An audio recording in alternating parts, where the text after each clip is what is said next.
Very good morning to all of you. विद्यार्थी मित्रांनो, previous lecture मध्ये आपण एक एकदम इम्पॉर्टंट टॉपिक टीच केला होता, तो म्हणजे radio active decay law. Radio active decay law मध्ये आपण टीच केलं होतं का जो आपला रेडिओ ऍक्टिव्ह सबस्टन्स असतो हा तेवढ्याच पार्टिकल मध्ये सेपरेट होत असतो जेवढे त्यामध्ये नंबर ऑफ न्यूक्लाय प्रेझेंट असतात. म्हणजेच रेडिओ ऍक्टिव्ह डिके लॉचं स्टेटमेंट आपण घेतलं होतं, the rate of disintegration of radioactive substance at any instant is directly proportional to the number of nuclei present in the substance at that time. हा होता आपला radio active decay law. आजचा जो आपला topic आहे विद्यार्थी मित्रांनो, तो आहे define half life period and derive the expression. आधी आपल्याला हाफ लाईफ पिरियड म्हणजे काय याची डेफिनेशन लिहायची आहे अँड आफ्टर दॅट त्याचं एक्सप्रेशन फॉर्म करायचं आहे. Okay, so first write down the question. Define half life period. Define half life period and derive the expression for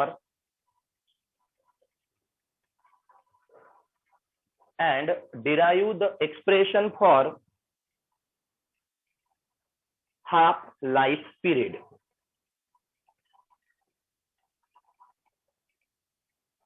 आधी आपल्याला हाफ लाईफ पिरियडची डेफिनेशन लिहायची आहे and after that their expression.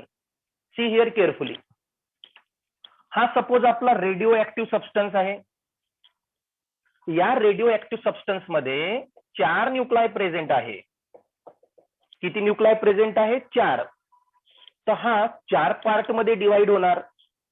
But 4 part मध्ये divide व्हायच्या आधी 4चा half काय झाला? 2. तर जेव्हा रेडिओ ऍक्टिव्ह सबस्टन्स हाफ मध्ये डिसइंटिग्रेट होणार, म्हणजे 4 आहे तर 2 व्हासाठी जेवढा टाइम लागला, किंवा 6 आहे हे 6 आहे तर 3 आधी डिसइंटिग्रेट होण्यासाठी जो टाइम लागला त्याला म्हणतो आपण half life period. The time taken for half disintegration. The time taken for half disintegration म्हणजे 4 पार्ट मध्ये डिवाइड करायचं असणार तर आधी 2 पार्ट मध्ये डिवाइड होण्यासाठी जो टाइम लागणार हाफ. 6 न्यूक्लाय असणार तर तो 6 पार्ट मध्ये डिवाइड होणार आहे. 6 न्यूक्लाय असणार तर तो 6 पार्ट मध्ये डिवाइड होणार. बट 6चा हाफ काय झाला? 3. तर या 3 मध्ये डिवाइड होण्यासाठी जो टाइम लागणार तो म्हणजे period. The time taken for half disintegration of radioactive substance. Radioactive सबस्टन्सचं हाफ डिसइंटिग्रेशन साठी जो पण तुमचा रेडिओ ऍक्टिव्ह सबस्टन्स असणार त्याच्या हाफ डिसइंटिग्रेशन साठी जो टाइम लागणार त्या टाइमला म्हणतो आपण हाफ लाईफ पिरियड. ओके, चला आधी आन्सर मध्ये हेडिंग टाका, half life period. The time taken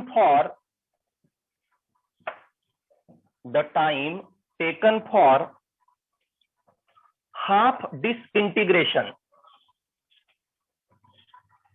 the time taken for half disintegration. Disintegration तर होणार पण half. The time taken for half disintegration of radioactive substance.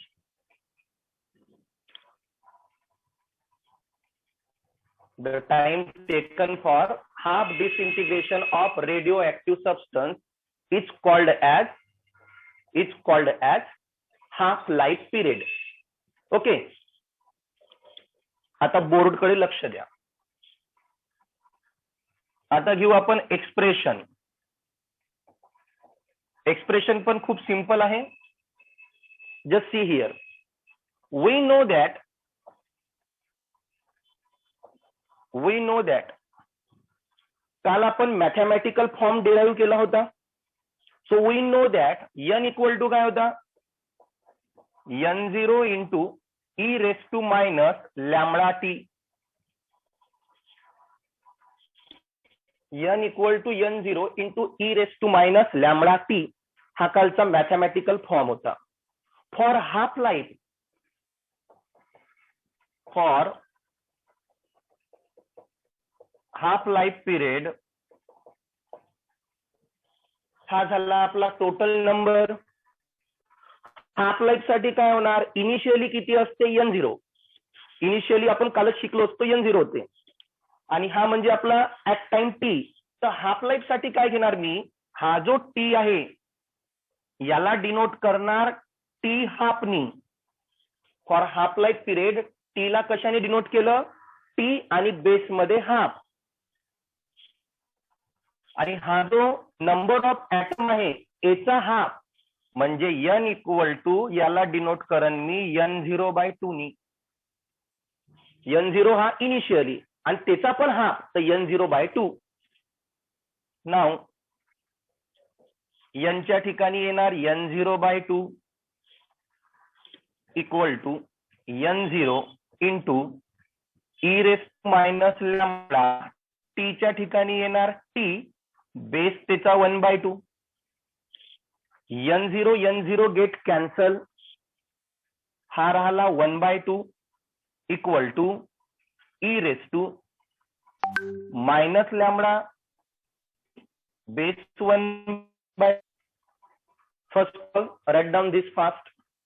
त्यानंतर विद्यार्थी मित्रांनो, काल मी तुम्हाला सांगितलं होतं का लॉगला जेव्हा आपण ट्रान्सफर करतो, लॉगला जेव्हा आपण काय करतो ट्रान्सफर, तो e टू द पॉवर मध्ये कन्वर्ट होते. बघा काल सांगितलं होतं मी तुम्हाला, लॉग x आहे आणि इकडे a आहे, तर लॉग जर इकडे गेला तर तो e टू द पॉवर मध्ये कन्वर्ट झाला. हे कालच्या डेरिव्हेशन साठी सांगितलं होतं मी. लॉग या साईडला गेला तर तो e टू द पॉवर मध्ये काय झाला, कन्वर्ट. आता हा e जर इकडे येणार तर लॉग मध्ये कन्वर्ट होणार. बघा आता हा e जर या साईडला येणार तर लॉग मध्ये कन्वर्ट होणार. सो लॉग 1/2 e या साईडला कन्वर्ट झाला, या साईडला आला तर लॉग मध्ये कन्वर्ट झाला. हे डेरिव्हेशन मी ज्या पद्धतीने ज्या सिस्टमॅटिकपणे सॉल्व्ह करून देऊन राहिलो, हे तुम्हाला कोणत्याच टेक्स्टबुक मध्ये भेटणार नाही, कोणत्याच डायजेस्ट मध्ये सुद्धा भेटणार नाही. डायरेक्ट आन्सर आहे. विद्यार्थ्यांना तेच समजत नाही का ह्या e चं लॉग कसं झालं. मग आता इथं 1/2 चं मायनस लॉग 2 कसं झालं. मी विथ प्रॉपर्टी टीच करत आहो म्हणून बुक मध्ये चांगल्या प्रकारे नोट कराल. e या साईडला येऊन लॉग झाला इक्वल टू काय राहिला, फक्त मायनस लॅम्बडा टी बेस मध्ये 1/2. ही प्रॉपर्टी यूज करून आफ्टर दॅट लॉग 1/2 ला जर मी 2 लिहिलं, 1/2 ला मी काय लिहिलं 2, तर साइन चेंज होत असते. प्रॉपर्टी लिहून देतो मी, लोड नका घेऊ. ही प्रॉपर्टी आहे ती. लॉग जर a/b असला, लॉग a/b असला आणि त्याला जर मी b/a लिहिलं,